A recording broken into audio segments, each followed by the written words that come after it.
is 15 pages long of good things happening. But because I have all of these esteemed ministers in the room this morning, I will not go through them today. And I will be moving on to our presentation. So as I said, we have 3 ministers here, 3 wonderful ministers. 3. And yes, okay. And then I'm now hearing that we've changed the order of things and that Aubin Hill, or Senator the Honorable Aubin Hill, or Minister of Industry, Investment and Commerce, the Business Minister, will be going first. And then we will have the Honorable Darrell Vaz, Minister of Science, Energy, Telecoms and Transport. And then the Honorable Floyd Green will come up, who is our Minister of Agriculture, Fisheries and Mining. So please welcome our business minister who did such a fantastic job, and congratulations again to the JMEA on a wonderful, wonderful Expo Jamaica over the weekend. So Minister Hill, you're first up.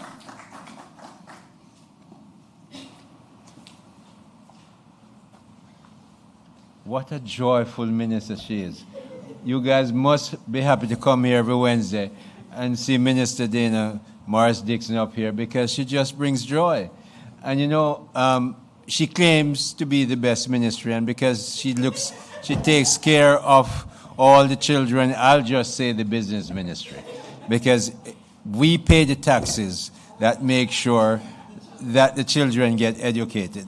But you know, I'm just happy to be here this morning to be part of a government that is so absolutely transparent.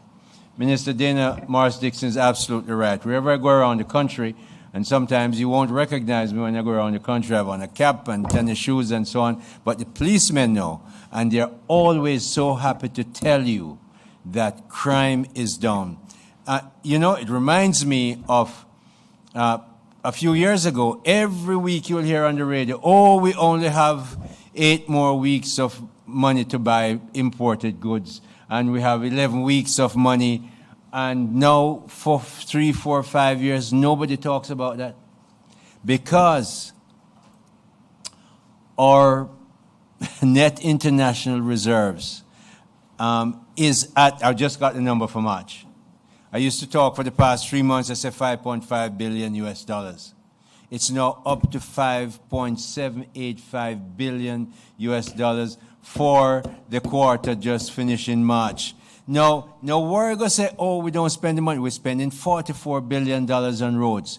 But there's a reason why this is important.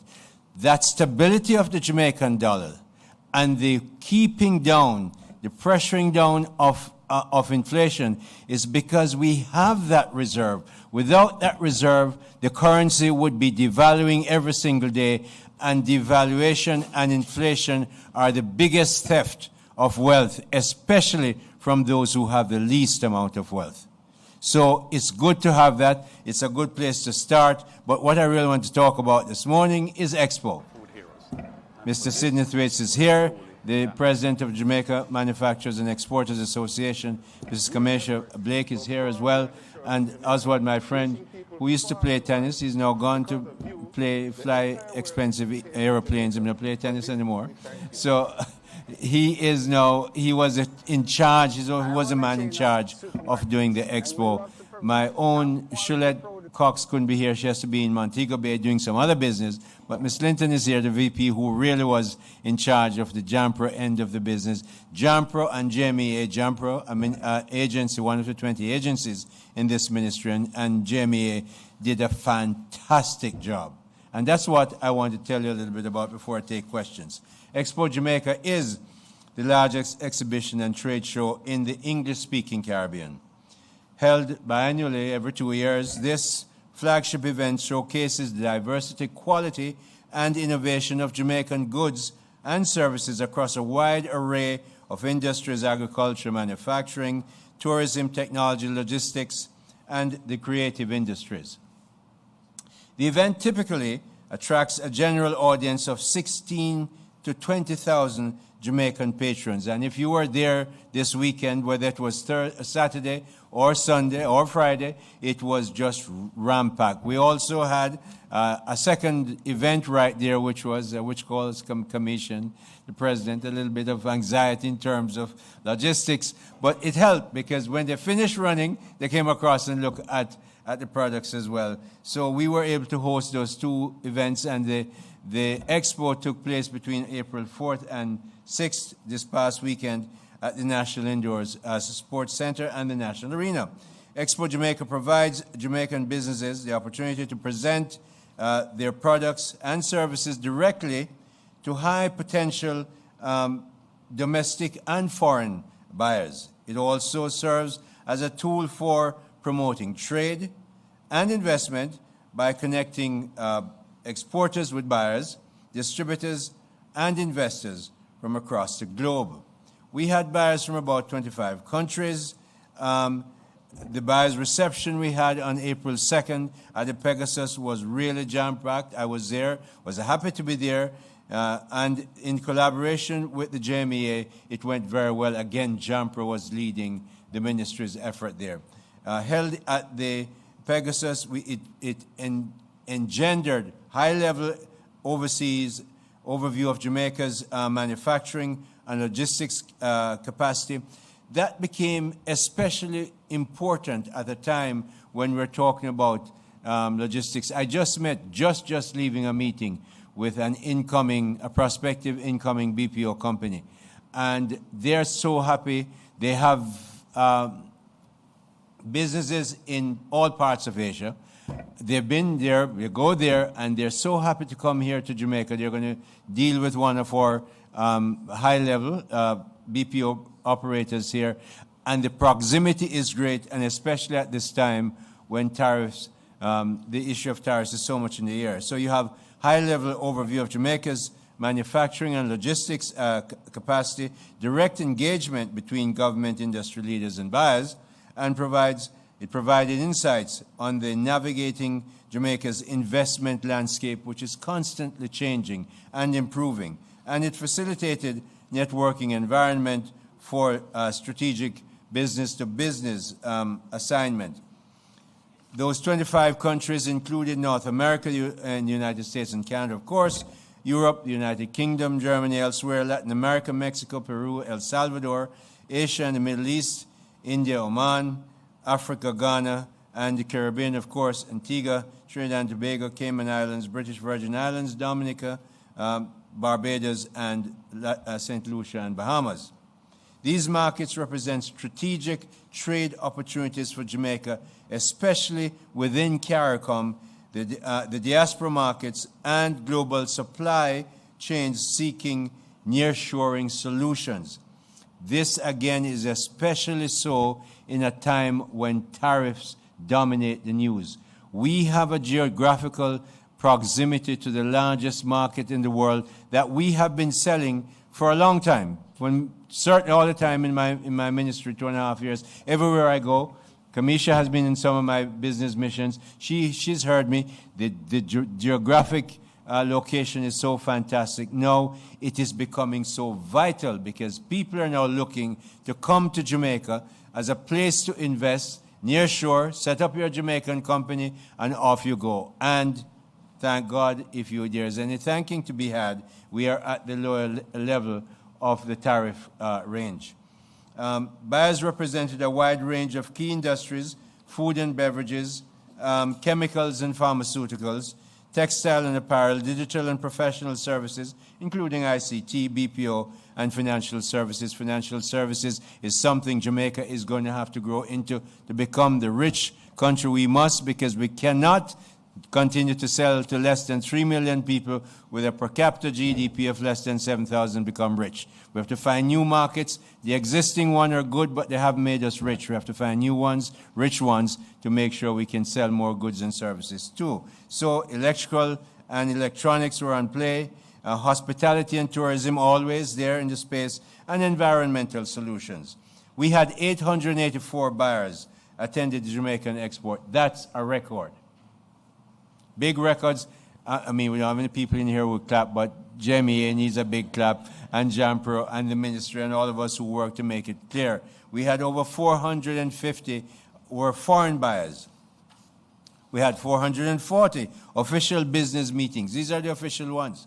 And people are in there, they meet people, they go out and have their meetings. Those are just the ones recorded through Jampro. Because once you get there, you start doing business. And you know, we had people go and check. The MSME Sydney people were just over the moon. They said, we're selling so much, we have orders to go, and that's a part of the economy that grows. The big companies were there, of course, Grace, Racinco, Jamaica Brothers Group, they're all there, and they're all happy to be there. And these meetings involve sample requests, quote for submissions, and advanced deal discussions. Export Max. Export Max is a product of Jampro. Jampro, again, the leading investment and export agency for the government through the Ministry of Industry, Investment and Commerce. So we had in Export Max cohorts from cohort 4, agribusiness were there, non-food manufacturing, global digital services, that's BPO. Media impact was huge. We had for Jamaica 2025, Expo 2025, promoted through a multi-platform promotional blitz. We have cross-promotion, we have media mix, we have outcome of over 800,000 views across new and returning audiences. So we had 50 public and private sector partners there all across our industries, logistics, everybody. So we're very happy to see what Expo 2025 was. Remind you that Expo 2023, when we came out of the pandemic, the Ministry of Industry, Investment and Commerce sponsored that. I had to explain to my Prime Minister that, no, Prime Minister, we don't do this regularly. In fact, we don't do it at all. But we don't have pandemics every day. So I had to make sure we go in front of the people who want to display their products. And we supported last year, but all our 20 agencies were supporters this year. I'll take questions on that, but one item that Minister Vaz is going to explain a great deal on, we're making it easier for the transport sector to get the vehicles that they need. Collaboratively, his ministry and mine work together to make the new arrangements for the importing of vehicles. For 10 years, we moved from 8 years to 10 years for vehicles that take 8 passengers. Others, we move from 10 to 15 years.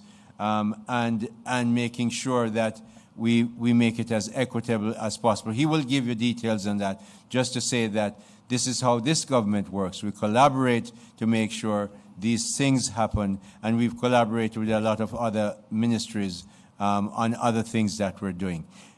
That's my piece. Do I take questions? No, because I have to go and make a speech, Minister, so let me out of here as soon as you can. Naomi's here. We get to hear Naomi's beautiful voice. Taking the questions, Minister Hill is here. Are there any questions for Minister Hill? I know we have some big announcements coming up from Minister Vaz, so let's go with the questions. Over to you, Naomi.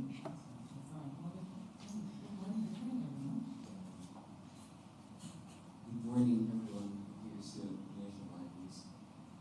So, Minister, we know that the government has already reacted to the 10% tariffs that were announced by U.S. President Donald Trump. But he also announced, I believe yesterday, that he'd be putting on an additional tariff on imports from China. So that's pretty much raised it to 104% in certain goods that they import. Now, that isn't Jamaica. Those are two completely different countries. But given how much of a global powerhouse both countries are, do you see it potentially impacting operations in Jamaica? Not immediately. However, one must have a caveat on that. When you have two elephants of the size of the first and second largest economies in the world in what is now clearly a tariff battle, you have to be very, very much aware and nimble to make sure you find the places where we're not the target. We don't sell fentanyl to anybody. We don't have a border from which people are moving into the United States. And we have a very large negative trade balance, unlike other countries that have very large positive trade balances against the U.S. So we don't see us directly, but we're doing different studies. Ministry of Foreign Affairs leads that because we have the CBI. The CBI, we're not clear yet. We don't have the documentation that tells us yes or no the CBI is going to continue because it's something that President Reagan, a Republican, put in, or no, CBI has gone away and across the board there's with 10%. And if that happens, we then have to say who else is in the 10% category because the lowest one. And any of those in that 10% category, do they sell the stuff that we sell to the United States? Some may, but they may actually be located in Africa or Asia. We then have clearly a competitive advantage from location, the geographic location I spoke about just now. So we then have that even if there are 10%, but some of them who sell the stuff that we sell to the United States, maybe in the 15, 25, or 35% category. And we then must find the ways, which is what we as Jamaicans have done in the past 10 years. We have been able to overcome the pandemic. We didn't raise taxes, we didn't borrow any more money to do it, and in fact, we've had, through that entire period of time, 10 consecutive budgets without any raising of taxes. We have gone through Barry last year and Rafael, or whatever the other storm was called, and again 6 months of so-so rain. So, and yet we managed that. So we think we're in a position to be wise enough not to get into that war. We're not getting into it. We're quietly, silently, strategically looking at how best we get through this with the benefit of Jamaicans at the tip. That's our job. We must look after Jamaicans, and we take that very seriously. So we think there are opportunities. I know from my experience running companies and banks that for every obstacle, Mahiri, whether it's in your business or mine, there are 15 to 20 opportunities that come with it. Let's find them and make sure they make the work for us. All right, thank you, Minister. Very complex matters, but we'll be dealing with it. Are there any other questions? Because I think the media is also very cognizant that we have 3 ministers today. That should cover everything. that one answer. So I'm done, all right, Minister. Yes, thank you, Minister. Thank you so Thank much, you very much. Minister Hill. And forgive me, I must go on to something else, but you know, you have 2 wonderful ministers here. All right. Thank you very much, Minister Hill, and his update on Expo Jamaica, which was just absolutely fantastic. And for those of you who were like me, you left buying a lot of things because I like so many things there. I got Christmas cake mix. I got hair stuff made with honey. I got face things. It was really wonderful. But the key thing is that's not what Expo Jamaica is about alone. It's also the buyers. So all of these small manufacturers were getting people from overseas and in Jamaica buying their products. And that was what was so fantastic. And Minister Hill said it. For over 400 buyers from overseas coming to look at these businesses, over 800 total. It was definitely a success. And so now we move on to some very important announcements from the one and only, the Honorable Darrell Vaz, or Minister of Science, Energy, Telecommunications, and Transport. Make him welcome. And the pretty yellow bus. The pretty yellow school bus is outside of Jamaica House, so that just for emphasis this morning. Minister, over to you. Thank you very much. Good morning, ladies and gentlemen, permanent secretaries, colleague ministers, and of course, those viewing on social media. This morning, I want to give a few updates on ministerial portfolios that I am honored to hold. And I want to start first and foremost with the Jamaica Public Service renegotiation. I didn't think that I would need to after the standing finance in Parliament, but it seems that I do. So again, let me reiterate. Formal notification was sent to the Jamaica Public Service on November 4th, 2024, to advise them of the initiation of the renegotiation of their license, which expires in 2027. It is required that we indicate to them prior to July 2025. We did so in November 2024, many months ahead of the time. And this I mentioned in the Standing Finance Committee, that we also had engaged expert assistance for this undertaking with the renegotiation of the JPS license. The support is now in place. The team has had several meetings with first and foremost stakeholders, and I had my first meeting with them on April 4th, 2025. That will be the consulting firm, FMA, from the United Kingdom, who has submitted its inception report, which was discussed during my meeting. The recent impact of Hurricane Beryl on the electricity sector has provided the most recent lessons and has highlighted the basis for change in the sector. Global and economic conditions have significantly changed since the original JPS license was issued in 2001. So the terms of the license in 2001 were not appropriate in 2015 when it was again renegotiated to 2027, and even more so today in 2025. With that in mind, I intend to have formal discussions at the highest level of the JPS management team with a view of a mutually beneficial agreement. I again reiterate, I am committed to ensuring these negotiations are productive and have an amicable settlement achieved in the best interest of the Jamaican people. I've brought the letter because it seems like some people still don't get it. This is a letter, November 12, 2004, signed by my permanent secretary to the JPS president. This is my first report from the consultants, and it says findings from FMA work to date for discussions with the Honorable Darrell Vaz, April 2025. If I'm not mistaken, I think we are in 2025. No. So I want to make that very clear. And we do have choices to make in the very near future.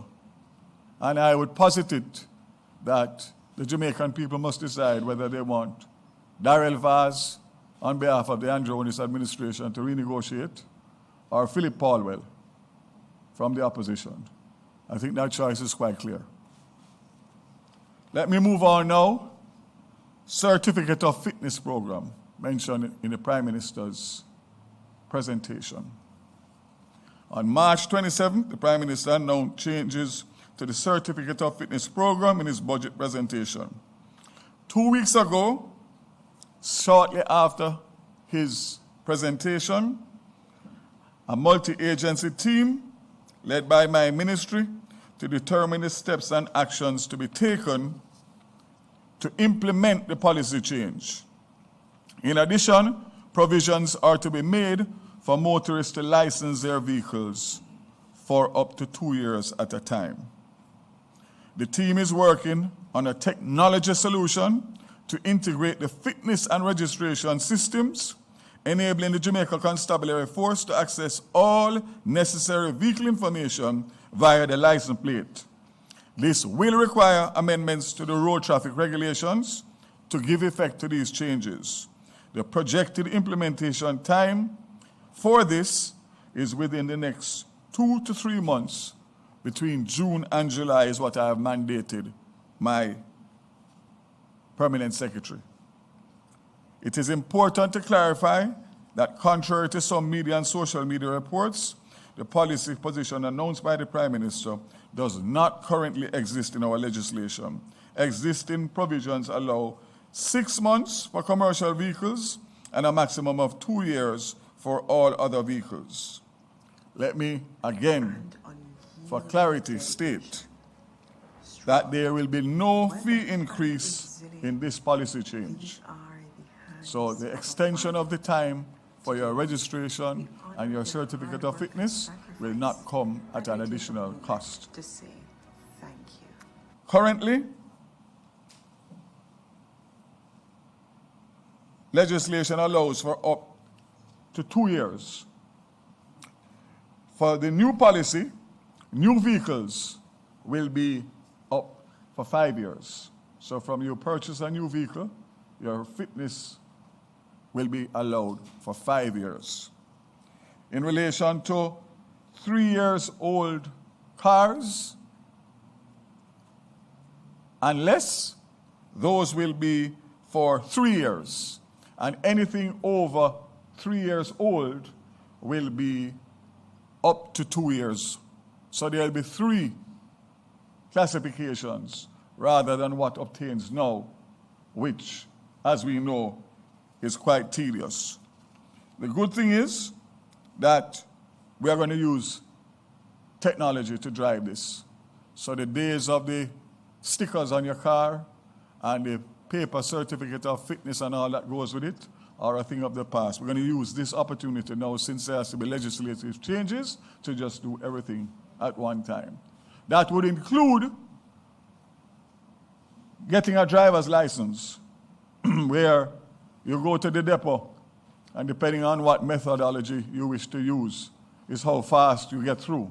Whether you wait months, or whether you wait a few minutes or a few hours, all depending on who you see and who you talk to. We're going to move away from that, where you make your appointment online, and only those people that have appointments on that particular day and that particular time will be allowed to go into the depot for that particular exam.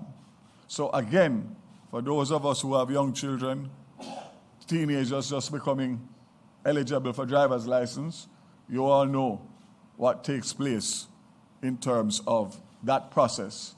So the fact is that when we do this and you go to the examination depot, with all the changes that we make, you should really only just see, those persons that are employed there, and not those that are outside on the periphery hustling you to give you the service that the government should give you automatically.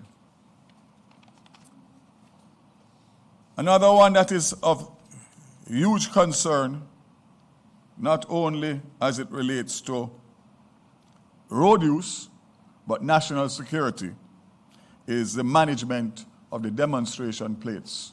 Those are the blue plates. You'll have seen on social media a terrible accident involving a Mercedes-Benz coming from a party, killing 4 people that had on a DC plate. DC plate is used for the trade, the automobile trade, in relation to moving cars from the wharf, demonstrating the cars for sale, etc. So there's a growing concern about the widespread misuse of demonstration plates in Jamaica. In many places, these plates are not being used as intended under the Road Traffic Act and associated regulations.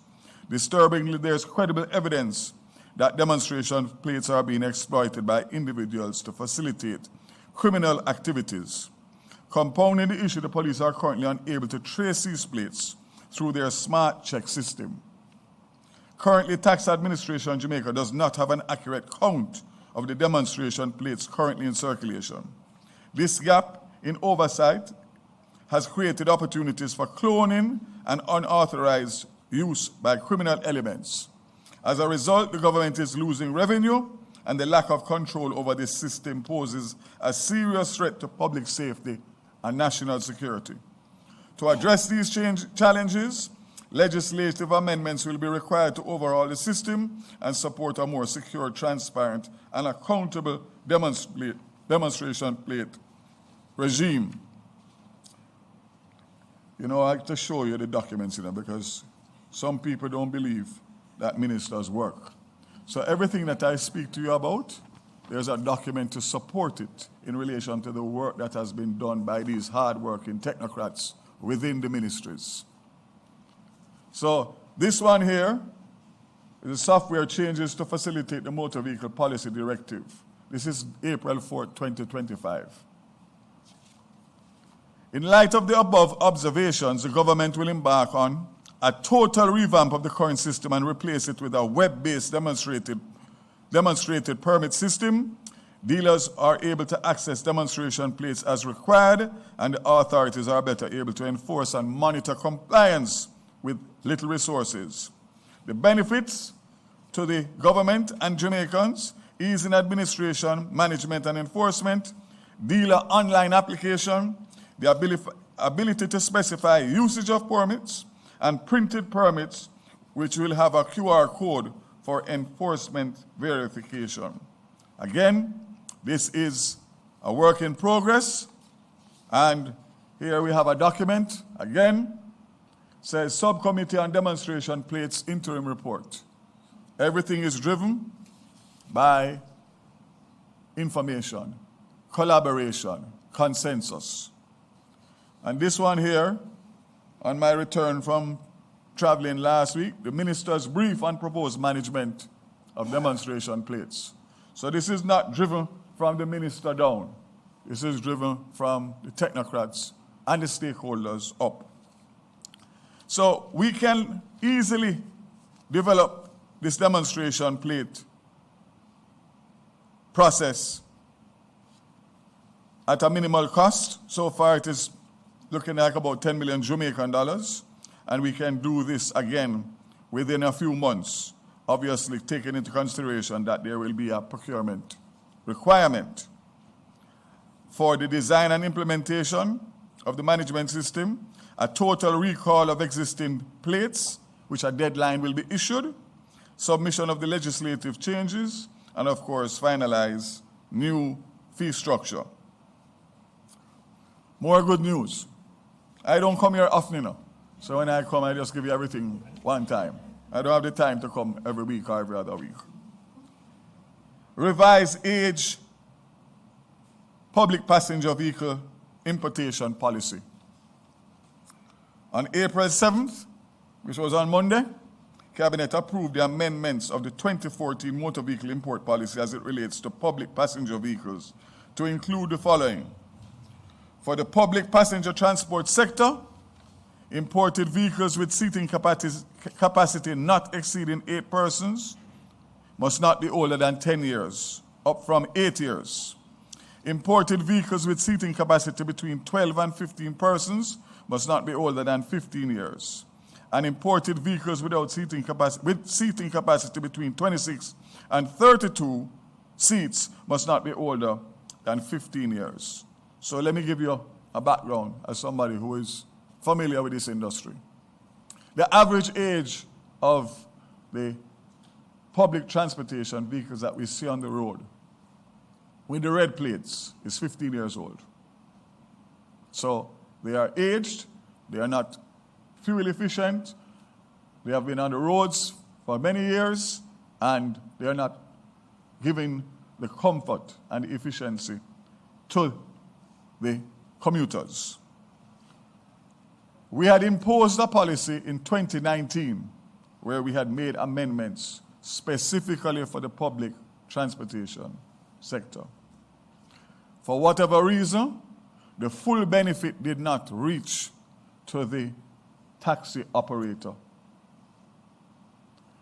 because he would either have to go to the dealer and buy them at a higher markup or whatever it was. So in doing this, I took into consideration the advice from the Public Transportation Steering Committee, which I formed when I became minister in 23.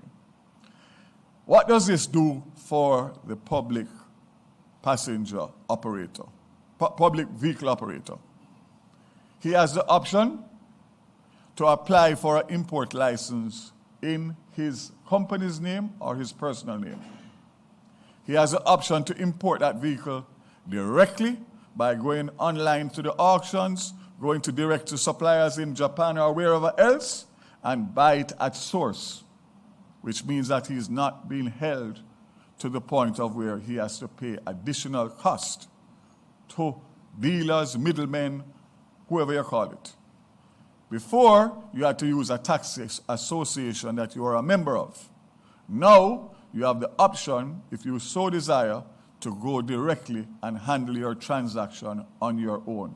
Huge difference If it is that they cannot do that for one reason or the other, they don't have a tax compliance certificate, or they don't have the money up front to buy the car and they need to finance it, they still have the ability to get the license and to use the license to negotiate with a dealer, with a bank, whoever it is, for a specific vehicle.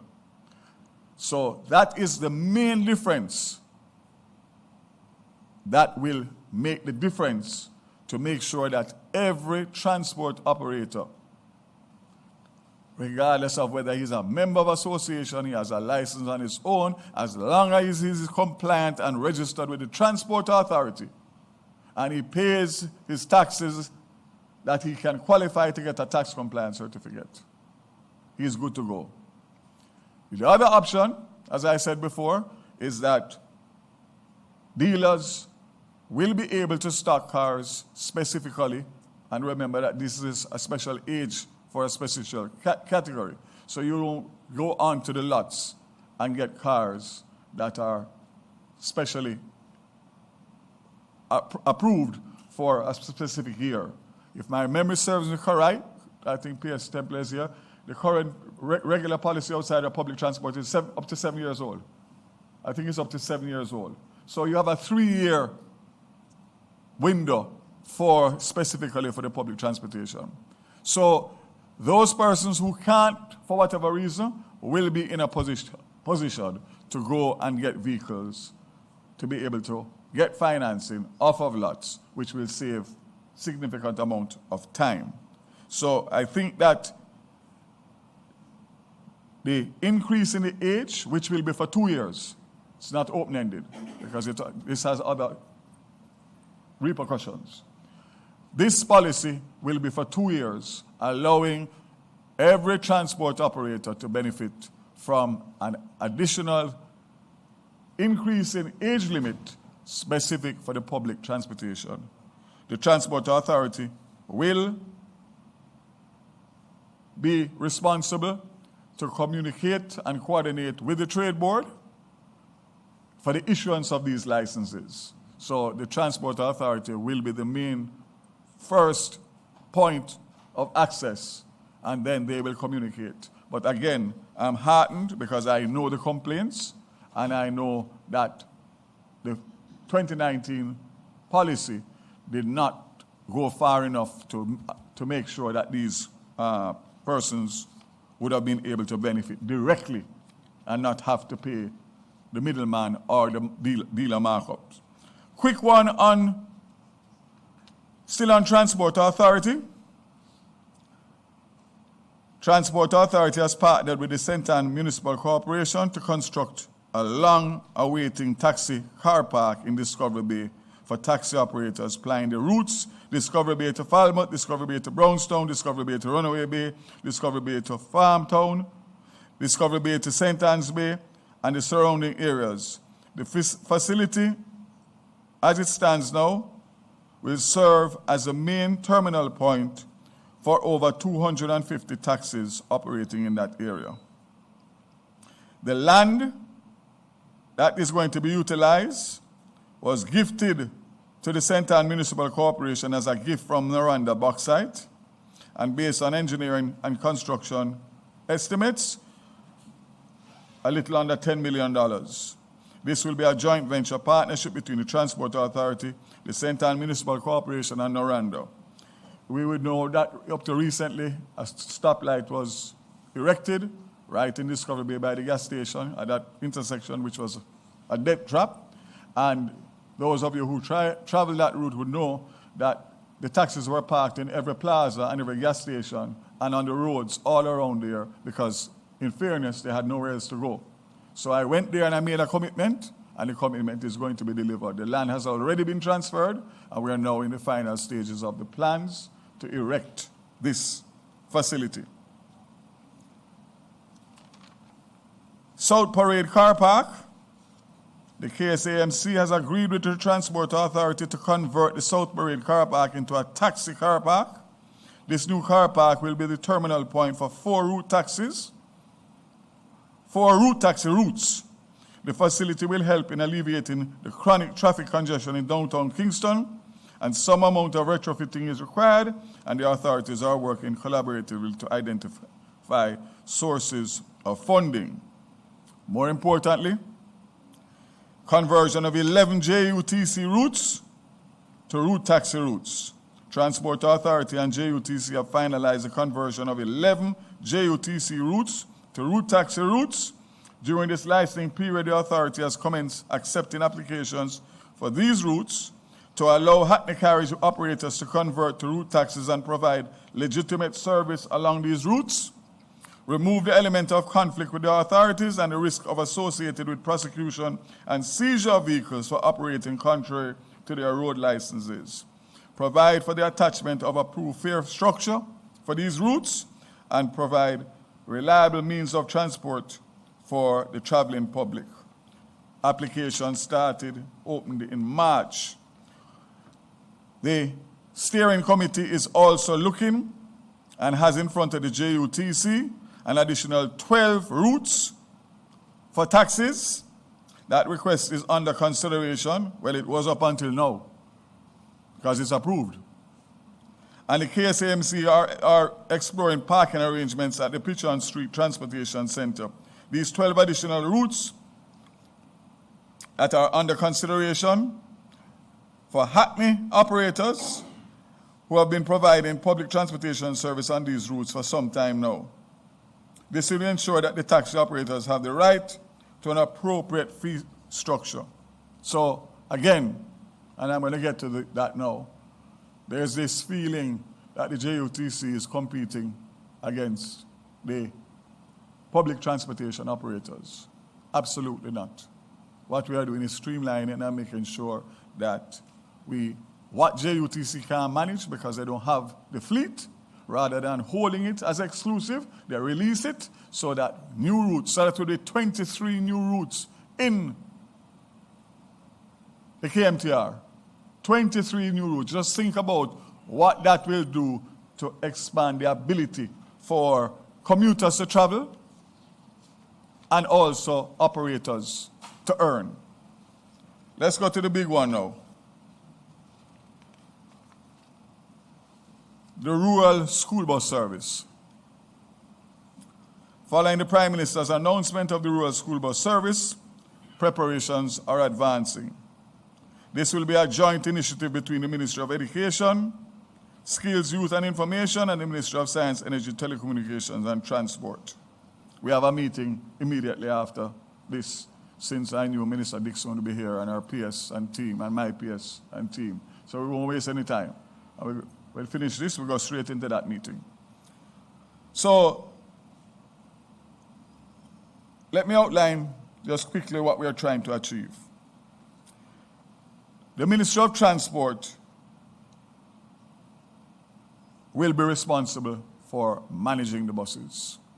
Ministry of Education will be required to find the funding for the buses and also to provide the routes for the buses. You will see outside one of the test buses that we brought in, which JUTC has tested, approved, and the bottom line is that this first 100 buses, 50 of which I hope to get here within the next 60 days, will be used for the major corridors. And once we have the major corridors figured out, then of course we move into the interiors. Based on the numbers of students and schools, which I just want to give you so we can put things in perspective as it relates to the task that is ahead of us. So we have 162 remote rural schools with 15,168 students. We have 440 rural schools with 105,000 students.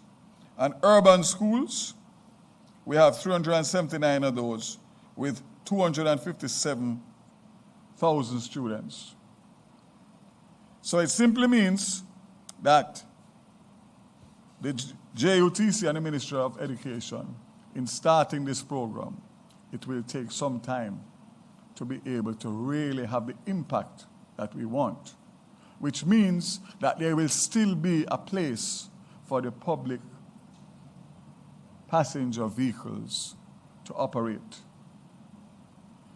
The fact is that as of now, in rural Jamaica, the average cost for a student for one-way route is about $100, as against for adults, $200 and upwards. So that is why you find that the public passenger operators are reluctant to take the school children, and if they do, they take them as additional to what the vehicle holds in terms of regular adults. So they are what left, which causes reckless driving, speeding to get them off to go back to make up for the shortfall, and what we want to do is simply separate them. We want to separate the children. So it is not an incentive, or the public passenger operators are not incentivized to take children. They are disincentivized, and therefore that's why they only get transportation if there is not a full vehicle of adults, and if there is, they will put three of them in the trunk. And you see them hanging out at the back. So I want to make it very clear that this is not a business opportunity for the government. This is a moral responsibility of any well-thinking government to finally address this decade-old problem. And I'm going to address it. It's not going to happen overnight, but I'm going to address it. You just think what these buses will do with a driver that is cleared by the security forces, that is trained by the JUTC, that has a cashless system, so the part students swipe and the parents load up the card for the concessionary rate for the children, and an app where you can track the bus so parents can know at all times where their children are, and the JUTC and the government can know whether the driver is driving correctly, what he's doing, what he's not doing. These buses will be used in the mornings and in the afternoons. Any bus that is seen outside of those hours is going to have a problem, because it is a school bus for rural school children, nobody else. The same regulations that apply to the school when you are on school property extends to the bus.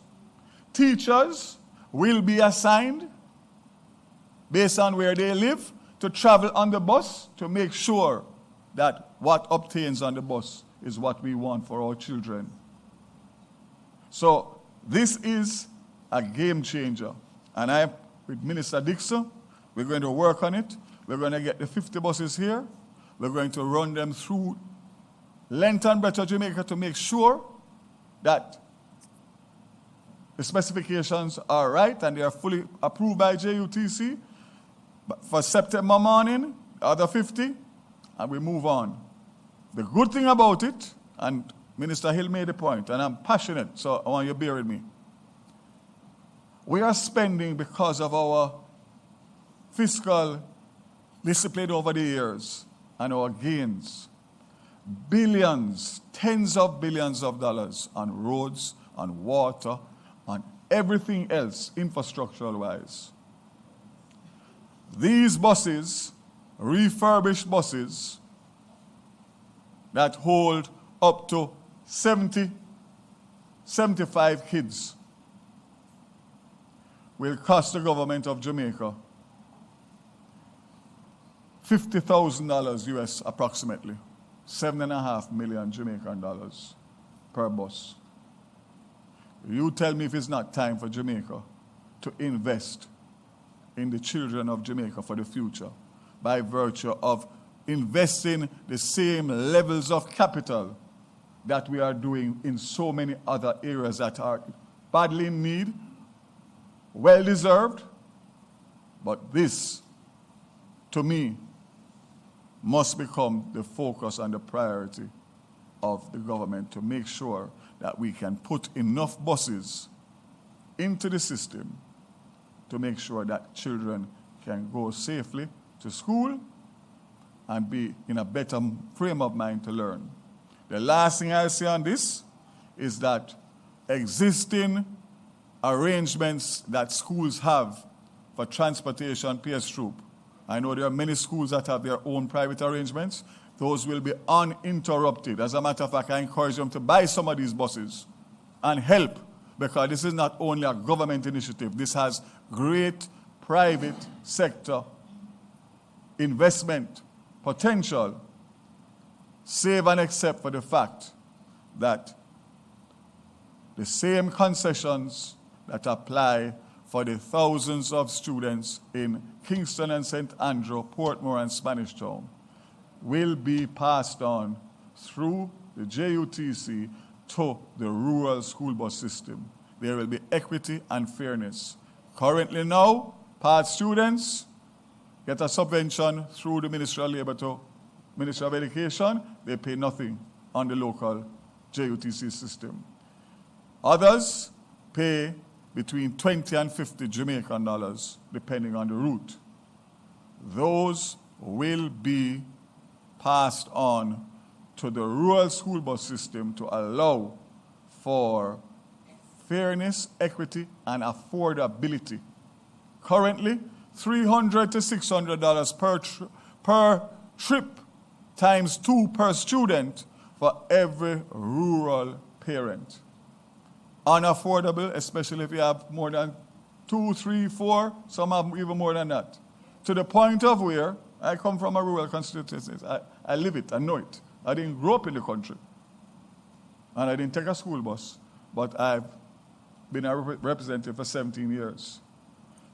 In some cases, parents have to evaluate the children, assess them as to which one they think has the best potential to succeed, and choose that one to invest in them, to buy them the school books, to pay the school fee, to pay the lunch money, pay the bus fare, and the other 3 stay at home and may go to school occasionally. There's no society that can grow like that. So I'm passionate, and I want to say that we will get it done. Can't close without talking about road safety, national road safety. Very briefly, as you know, Cabinet has approved a 5% allocation from traffic fines to be dedicated to MSET. This funding will help us engage an international communication expert with a proven track record in effective road safety campaigns. The procurement process begins this month with an expected timeline of 2 to 3 months. Additionally, the ministry will procure helmets that meet the specifications of the Road Traffic Act, and this will be distributed to licensed motorcycles operators. At the same time, the ministry is pressing forward with the pedestrian safety program using a multi-ministry, multi-agency approach. To date, adult pedestrian fatalities remain a major concern among the categories of road users. Following discussions with the JCF and MSET, the aim is to partner with the Constabulary Communication Network to enhance our ongoing public education campaign, which we launched in February 2025. While March 30th marked the deadliest day since the start of the year, there have been 7 days where at least 5 people have died in traffic accidents. The recent spike in road crashes highlights the urgent need for targeted interventions, strengthening enforcement, improving public education, and fast-tracking legislative and technological reforms, which are critical to reversing this trend and saving lives. The period April 1st, 24 to March 31st, 25, there was a noticeable decline in fatalities. Not good enough. Still, too many people losing their lives on the roads on a daily basis. And the ministry and the government is committed to address this with the funds that we are now getting. I think when I spoke to PS yesterday, we should get between $100 and $150 billion from the traffic fines that were previously earmarked only for the Ministry of National Security, Ministry of Finance, and the Ministry of Justice. Yet still, MSET had responsibility for national road safety with no budget allocation. Well, that has changed, and I think that with those funds, we can make a real impact in getting into the psyche of these drivers to understand that they have precious lives that they are responsible for when they go about their daily business. So I hope this was interesting. I hope that I have more good news in a few weeks to give you. But I'm sure that I have at least 1 week in the new cycle. I am pretty Thank you very sure much. of God that. bless you. Thank you. Thank you very much, Minister Vaz. And I was going to take questions, Naomi, but I want to get to Minister, if you don't mind. And anyway, not yet with the questions, because you and I do have a meeting. We have a meeting. We're finding a little room to continue our meeting on the school bus service with our PSs and rest of our technical teams. So he can stay. He's not running off because he has to meet with me. So I'm going to move on to the Honorable Floyd Green, our Minister of Agriculture, who also has big news announcements. This cabinet meeting on Monday, there were a lot of things that took place on Monday, and so we're giving you the highlights, and of course he has some good announcements to make also. So I will have Minister Green come, and then we'll take the questions after. Thank you, Minister Green. These hands tell a story of early mornings, tireless work, and unyielding dedication. Strong, weathered, and resilient, these are the hands of a farmer. Today, we honor their hard work and sacrifice, and we take a moment to say thank you. Jamaica is known for more than sand, sun, and sea. We're known for foods of the highest quality. This quality comes from the fresh ingredients provided by our food heroes.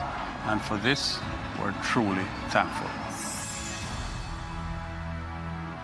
Your efforts go far beyond the shores of Jamaica, reaching people far and wide.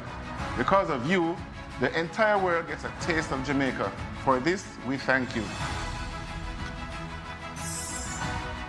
I run a chain of supermarkets, and we love to provide top quality produce to our customers. And through our local farmers, we can guarantee that. And for that, I'd like to say thank you. You see me, I love my Jamaican food. And when you go to market, you always get fresh food. And you see for that, big up the local farmer there. We have to big them up indeed. Our food heroes continue to defy the odds to ensure that you and I have food. The resilience and dedication of our farmers continue to amaze and inspire me. To be honest, there will be no Jamaica without the Jamaican farmers.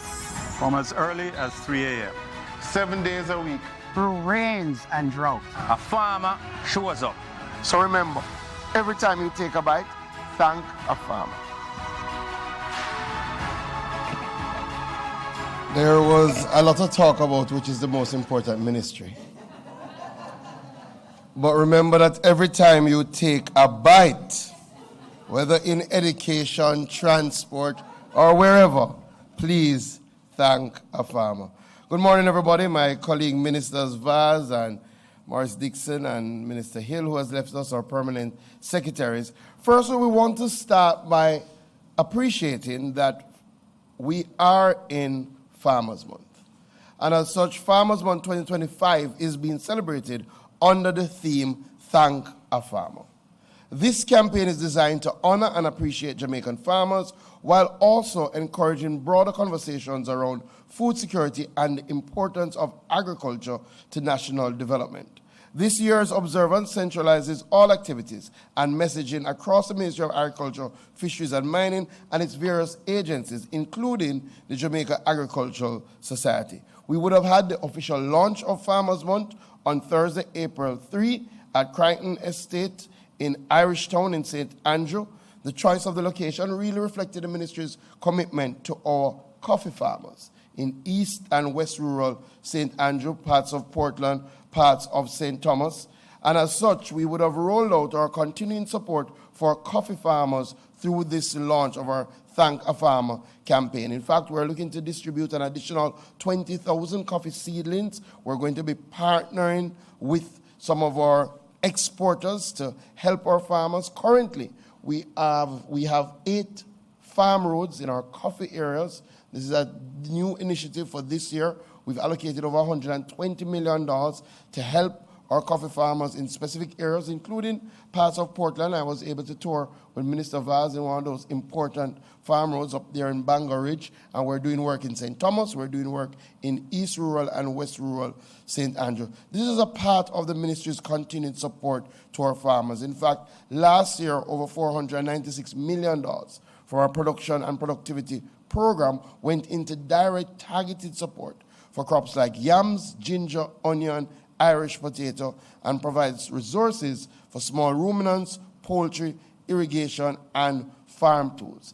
In fact, we had a wonderful year in relation to our farm road program. We would have done over 50 farm roads that are major rehabilitation, and would have additionally done some minor work on over 30 farm roads, bringing I think to 81 the amount of farm roads that we touched last year for a total budget of about $870 million. We continue to help our farmers with direct support. As you know, we would have broken ground for a cold storage facility in Kirkvine. That is underway. We do expect to be completed in 6 months from February, so you can look forward to that. And that is part of our drive this year to focus a lot of attention on cold storage, so that when our farmers have periods of excess, they have somewhere to store it. In fact, I would have toured last week what will be the largest government-owned cold storage facility that will be in Essex Valley, over 3,000 square feet. I think it can hold about 20 containers and has processing capability. It's going to be something to behold, and we do expect it will be completed by June, and our Prime Minister will be able to open that facility. Irrigation, we continue to expand irrigation. I do repeat these things because if you listen to other places, you would not know that these things are happening in earnest.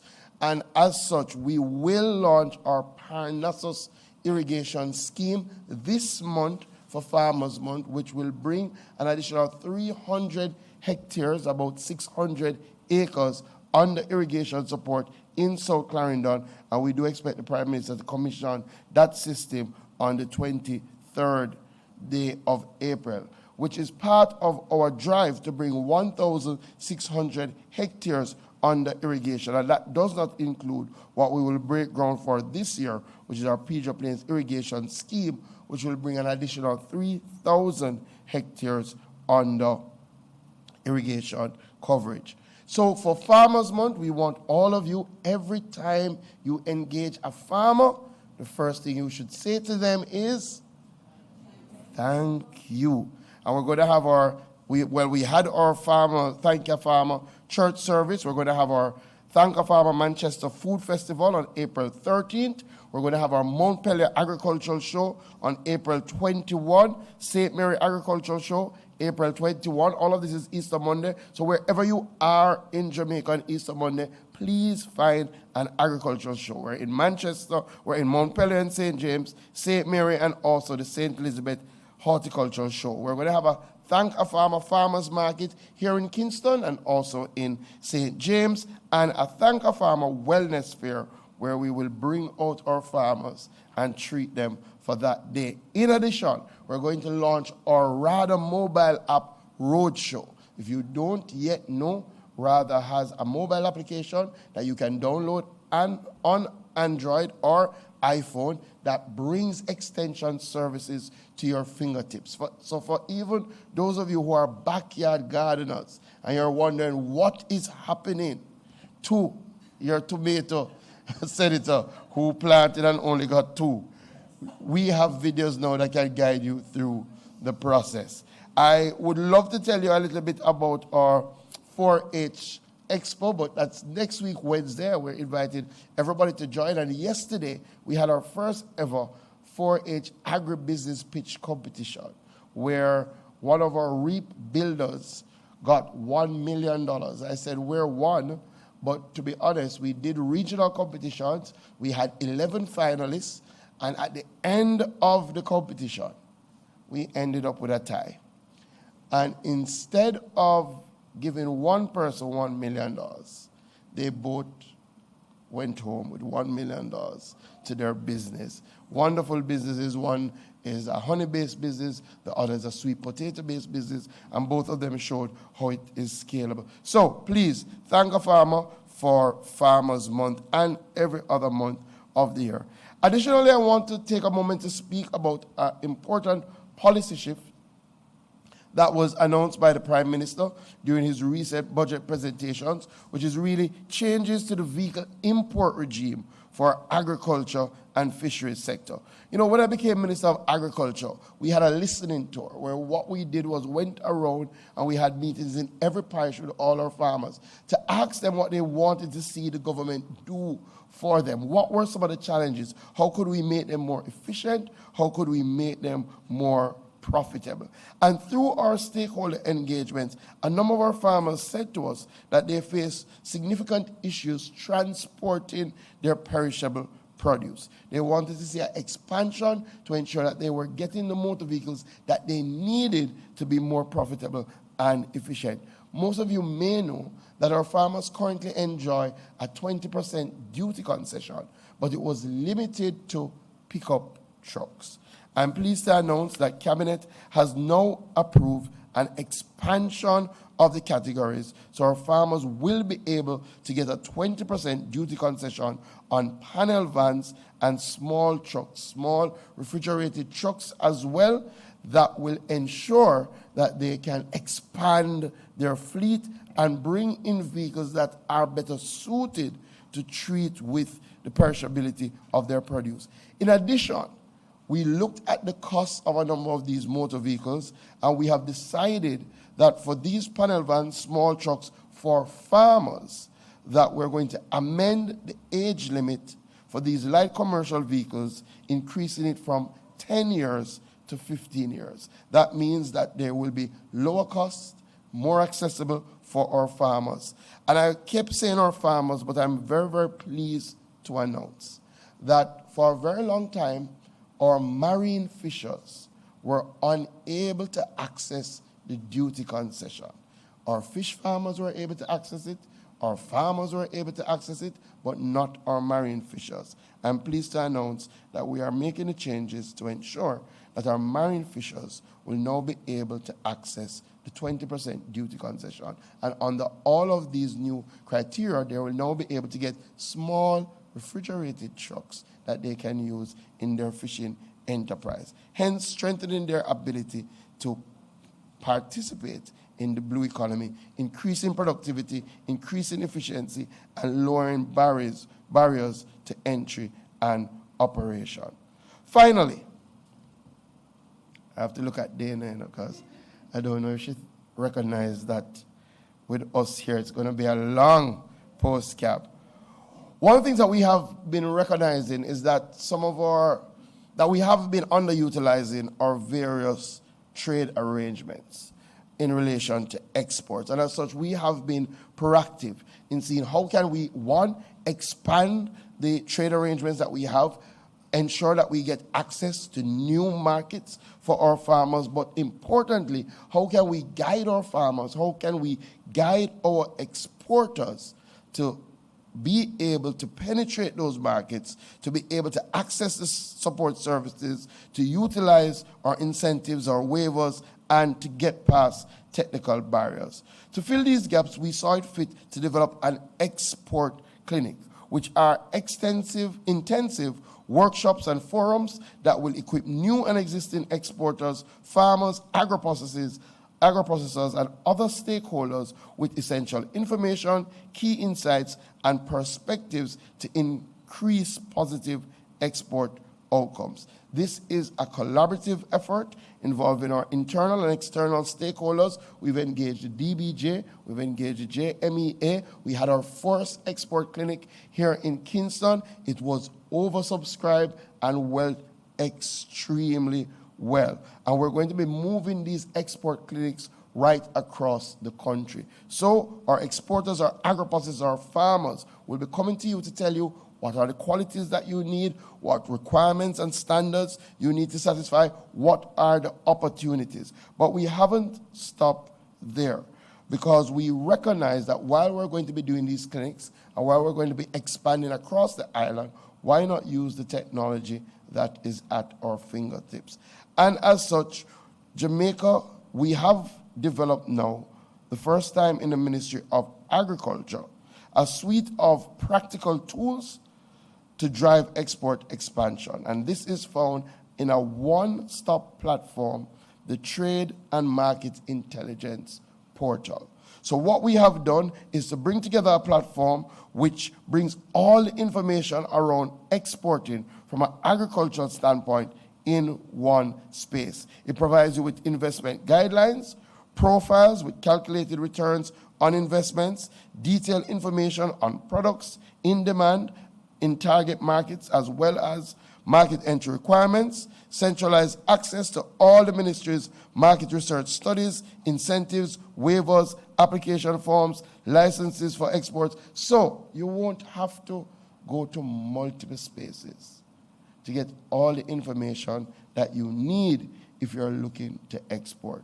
Through our new Trade and Market Intelligence Portal, we're providing step-by-step guides on how to export agricultural items, fisheries, and some mining products, so that more of our clientele will be able to tap into these trade arrangements and ultimately will have us diversify and export more.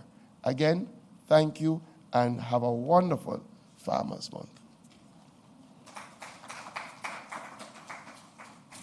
Thank you very much, Minister. And so you heard a lot of the announcements from Cabinet this week, and that was not all of them. We are working really hard to deliver to the people of Jamaica the kind of government that they deserve. And so I'm going to hand over to Naomi to take questions from the media. We have Minister Vaz with us, and we still have Minister Green with us. Thank you, Minister. We have so many people online giving commendations to both ministers on their presentation. Before I get to the floor in our banquet hall, may I just give a few questions then from the ones online. Let me start with Minister Green, who was last. Minister, there's somebody online who wants you to explain how the waiver will impact the marine fishers, in particular, how it will work, how they can apply. So we do have a fairly robust system for people who want to apply for their concession regime. For farmers, this is normally done through the RADA, your local RADA office. Clearly, there are requirements that go with it. You have to be a registered farmer. Everything I've said, you have to be a registered farmer. There has to be some verification process. So normally for farmers, go to your RADA office. That is then streamlined through the ministry, and you will get your various concession documentation. For fishers, we're going to be running this process through the National Fisheries Authority. So again, we have National Fisheries Authority offices in almost every parish now. We have significantly built out our National Fisheries Authority, so you will go to your National Fisheries Authority. There is going to be a time lag. Now that we've announced it, we've started to work behind, as you would have just heard, Cabinet approved the expansion. So I would say, in terms of to make that first application for fishers, give us 2 months, and then you should be in a great position to move forward. All right, thank you. Now to Minister Vaz, and there was somebody who said that you have an association with Portland, so they want to congratulate Titchfield on winning Schools Challenge quiz. May I then give Minister his questions from online? Minister, someone is saying that the recall of the DC plates, while the it's a suggestion, sorry. They're saying, well, why not recall DC plates while the audit is being done and change the system entirely? I suppose there's a question in the comment. Sure, that's the intention. Obviously, that the plates that are out there now, as I said in my comments, a lot of them are unaccounted for, and therefore that allows them to be used for all sorts of nefarious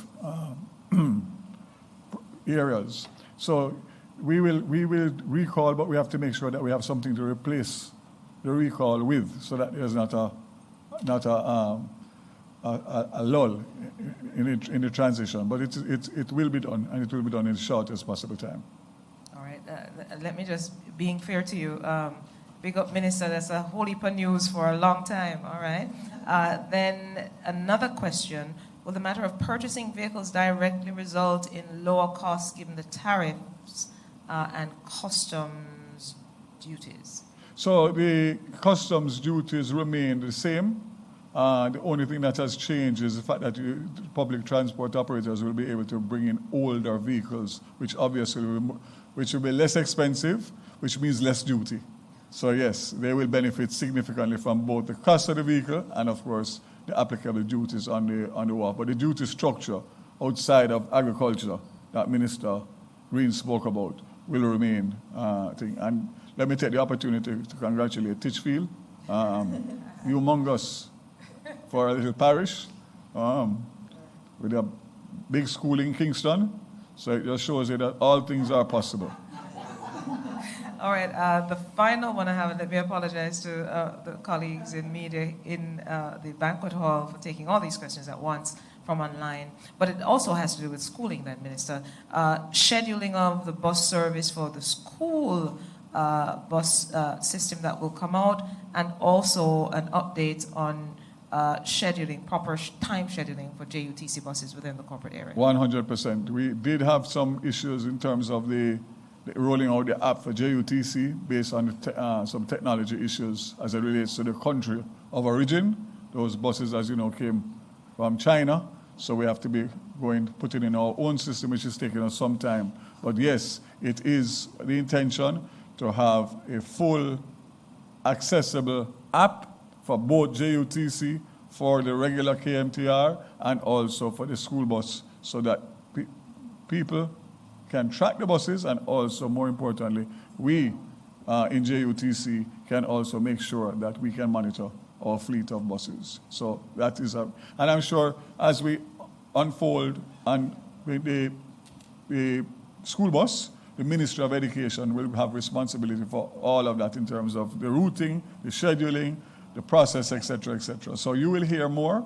As I said, we have a meeting this morning. I expect that this morning will carry us a far way in terms of outlining exactly what the next steps are. All right, so for those who may have a follow-up question in terms of timeline, soon, until we get the actual timeline. In terms timeline. of? You mean for the scheduling of JUTC buses. Put it this way.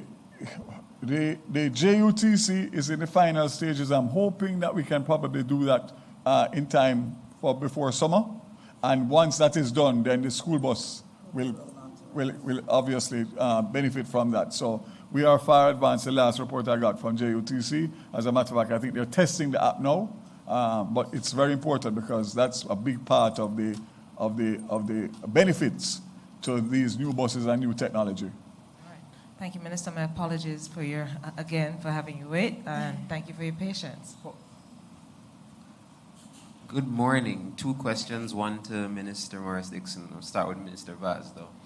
So, taking off the ministry hat and putting on the MP hat for a bit, Nationwide did carry a story yesterday in which we interviewed some citizens of Portland, and they expressed concern that there's been a 200% increase in murders. It doesn't sound like much on paper because it's just 6 since... 7. 7. As at April 6, I believe, 2025. And to some parishes, that's probably not a lot. But to Portland, given that you had 13 in all of 2024, in that context, it's quite a large number. Some citizens have told us that they don't feel as safe as they used to in a parish like Portland. Seeing that you are the MP for a constituency in the parish, are you also concerned about the rise of murders? Yeah, very concerned. It's something that I've been in constant dialogue with the Commissioner and the Minister of National Security. I know that there is a visit planned for Friday with both the Minister and the Commissioner and his team. And I have to be very careful because what you don't want to do is to cause any suspected interference in police work with wearing your political hat. But I will say that I am very concerned. It's something that we are not accustomed to. I've been there for 17 years, and this has never happened. And the fact is that the type of incidents, of the drive-by shootings, etc., and the fact that most of them, if not all, are being identified as persons from outside of the parish is a great concern to me. And it means that we have issues both in terms of access from the sea, the whole Haiti situation, which we know is an ongoing situation, and of course the migration of criminals because of the pressure that they are under in other parishes. Portland is not and will not be a safe haven for criminals, whether importees or deportees. And what I can say is that leadership has one responsibility, and that is results. So whether you're a businessman, whether you're a minister, results is what counts. And as far as I'm concerned, leadership must be held accountable, and I expect that the police will deal with whatever the findings are to make sure that we return Portland to where it was in short order. And I will not relent on that commitment to the people of Portland. Thank you, Minister. And question to Minister Morris Dixon. Sure. I believe it was last year the JLP had called on Stocks and Securities Limited to ensure that the victims of the alleged fraud at the institution were compensated. Last night, we had the trustee from SSL on Nationwide at 5, and they told us that a fund had been established, a victims compensation fund, for people that may have been victims of the alleged fraud. They're supposed to submit their proof of claim. And that the fund was $500,000 US. That was the amount of money that's in the fund. Is this something that the government is satisfied with in terms of the route they've taken to compensate the victims? Well, of course, the SSL matter was one that the entire Jamaica was very concerned about. And the government has given as much support as we can in terms of getting to the bottom of it. And we know that there will be prosecutions that will be pursued in relation to what had taken place. In terms of the compensation fund, of course, for the government, we want all the victims to be compensated. Your interview last night, I didn't listen to it and I didn't hear it. And I've not received a response from the Minister of Finance in relation to this. I know that the Minister of Finance in Cabinet has noted that the SSL matter is one that is very important and that a positive resolution needs to be found for all of those who've been affected. And so I know that she will be commenting on it as she is informed more on it. I have not gotten any additional information, but as soon as I get information on SSL and where we're going, I will provide that to you. And I know that the Minister of Finance is very much working on this and looking at this, and she's going to give a more fulsome update on that area. So listen out for it. Thank you, Minister. Are there any other questions? I know we're later than usual at 10:37, but it was a good morning. Yes. Minister, if you could just reiterate the Prime Minister's Youth Awards nomination process that's coming up. All right. Remember, and I know the chair of the Prime Minister's Youth Award Selection Committee is in the audience with us today. We do have the awards open for nominations. It is an important award. There's so many fantastic young people in Jamaica that are doing fantastic things, whether it's in the area of academics, or it could be in the area of governance and advocacy, or even in the area, we've been looking for persons who are living with disabilities and special needs. We have a special award for those individuals. And so there are many different categories. Please look online. We have all of the information there. If you know a wonderful young person who is just exceptional and should be awarded in this way, please nominate them, get the information and nominate. And so I believe there are no more questions. It was a good morning. Just have to reiterate how wonderful the ministers have been this morning with their announcements. Minister Hill, Minister Vaz, and Minister Green, all talking about the fantastic work that the government is doing day in and day out. And I know there was so much from Minister Vaz. We're seeing efficiency when you hear about what's happening with the driver's licenses and also with the registration process and fitness process, all of those being changed. This is about efficiency.